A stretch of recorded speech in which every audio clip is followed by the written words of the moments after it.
சாரிகா அன்னைக்கு நீ உன் ஃப்ரெண்ட்ஸ் எல்லாம் போனீங்கல்ல ஒரு டர்ஃப்க்கு டர்ஃப் அங்க போய் டர்ஃப்ல என்னென்ன விளையாடுனீங்க ஃபுட்பால் கிரிக்கெட்டா உனக்கு ஃபுட்பால் கிரிக்கெட்லாம் விளையாட தெரியுமா பிடி பீரியட்ல நாங்க ஃபுட்பால் கிரிக்கெட் விளையாடுவோம் ஓகே சரி எனக்கு சொல்லு கிரிக்கெட் விளையாடுறதுக்கு என்னெல்லாம் தேவை what all you need to play cricket bat ball okay gloves okay அப்புறம்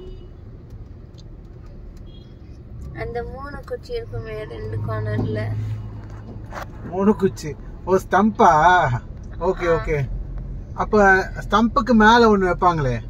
அது என்ன சின்ன குண்டு குச்சி ரெண்டு சின்ன குண்டு குச்சியா ஆமா ஓகே ஓகே வேற எதுவும் இல்லல்ல பேட் எல்லாம் கட்டிப்பாங்களா அங்க பேட் நீல கட்டுவாங்க எல்போல கட்டுவாங்க அதான் டர்ஃப்ல நாங்க அதெல்லாம் எடுக்கல நாங்க அந்த மூணு குச்சி எடுத்தா பேட் பால் அதுதான் எடுத்தோம் சோ உனக்கு பேட் பால் கிளவுஸ் பேட் இதெல்லாம் தெரியுது அந்த மூணு குச்சி பேர் தான் தெரியல ஆமா மூணு குச்சி அப்புறம் சின்ன குண்டு குச்சி ஆமா ஓகே